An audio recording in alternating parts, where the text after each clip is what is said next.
Hi, my name is Pat, and this is my channel, Book Chat with Pat, and I'm glad that you're here.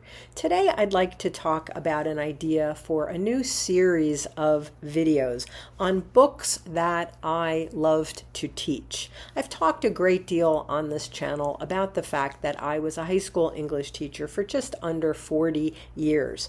People frequently ask me about the books that I taught, what I loved to teach, what I didn't like to teach, etc. It actually came up a number of times in my Q&A when I reached 1,000 subscribers. Many questions about my favorite things to teach and my least favorite things to teach. And then very recently, my friend Kevin at KevinTowleReads said that talking about things that I love to teach would be a great idea for a video or a series of videos. If you don't know Kevin, you should definitely check out his channel. I'll put a link to his channel in my notes below, KevinTowleReads. He's a delightful booktuber who posts many times a week. He's smart and fun and funny, and he reads diversely, and he is very open to many different genres. Although I would say his favorites are crime, thrillers, westerns, police procedurals, but he's very open to all kinds of books. I told him that I was actually thinking about, addressing the books that I loved to teach because it comes up so much in my videos and in questions that people have about my videos. And first I thought that maybe I would just do one video, my top 10 favorite books to teach. And then I thought that that would be really long because I can't be brief when I talk about books that I loved, especially books that I loved to teach. So then I thought maybe it would be interesting if I did a series of videos on this topic and talk about maybe one or two books, per video.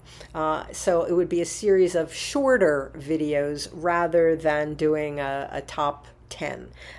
You'll tell me, I know, in the comments if this sounds like a good idea, but I thought I would at least try one and we'll see how it goes. Over almost 40 years, I taught every grade from 8th grade through 12th grade.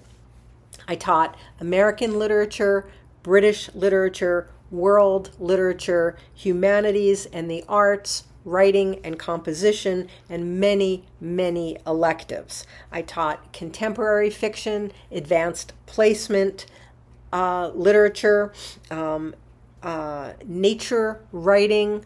I taught seminars on Shakespeare, on Hemingway, on poetry, and on memoir and autobiography.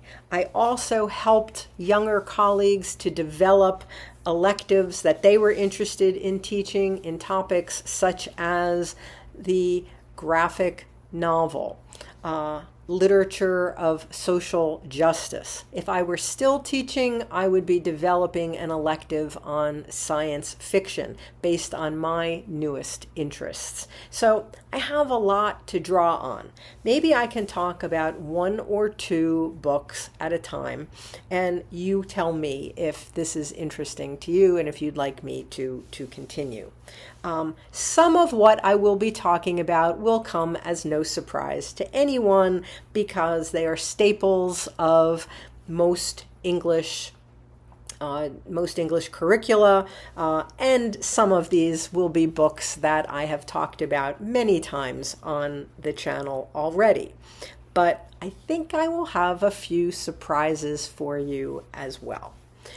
For this first episode, I thought I would talk about a novel that many people are surprised to learn that we taught in high school English. I have a dear friend and colleague. We were colleagues for about 25 years. Her name is Peggy, and we taught a contemporary fiction class together. This was a full year senior course. We didn't teach it together. We each had our own classes, but we wrote the curriculum for it together.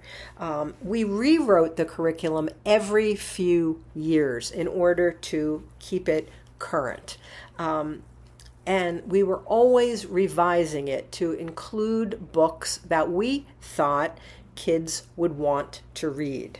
Almost every new book that we added was enormously successful and popular with kids. One writer that we added was Stephen King, specifically his novel, The Green Mile. This is a novel that King originally wrote in 1995-1996, and it was originally published in serial form as 6 separate short volumes, short paperbacks. But now it's published, all 6 volumes are published in one volume as one large book. When it was published, it won the Bram Stoker Award for Best Novel in 1996. In 1997, it was nominated for Best Novel for the British Fantasy Award and the Locus Award. In 2003, it was listed on the BBC's The Big Read poll of the UK's best loved novels. While The Green Mile is not what I would call great literature, it is a phenomenal story with a riveting plot, well-drawn characters, and very serious and important themes. It's also an excellent choice for getting kids to read, especially kids that were what we called reluctant readers. The novel starts in the present tense, where our protagonist, Paul Edgecombe, is an elderly man living in the Georgia Pines nursing home. Something happens to trigger a series of memories, and this causes him to reflect back on his time working at the Cold Mountain Penitentiary in 1932, where he supervised the inmates and the other prison guards who were working on death row. The narrative flashes back and forth between the 1930s and the present day. Paul recalls, in the course of his reminiscences, several prisoners on the block, but the primary focus is his experience with one prisoner named John Coffey. Coffey is an extremely large as in giant-sized, soft-spoken, almost childlike African-American man who has been convicted of the kidnapping, rape, and murder of 2 little girls, twin sisters. Paul Edgecombe has difficulty reconciling the crimes that Coffey has been convicted of committing with the gentle, childlike man before him. And so he begins to dig more deeply into the case and into Coffey's history. Coffey is almost totally illiterate, and he is able really to read and write only his own name. He's very sensitive, totally non-violent on the block with other very violent prisoners, and he's very childlike. He cries easily, and he makes known on his first night on death row that he's afraid of the dark. It soon becomes evident, though, that he also has some very special powers. He seems to be able to see things, and he readily perceives the suffering of others on a profoundly deep level. And he has strange, mystical healing powers. How could such a person have committed such terrible crimes? Paul Edgecombe, the narrator and protagonist, is a good and decent man who treats everyone, including the prisoners on his block, with kindness, dignity, and compassion.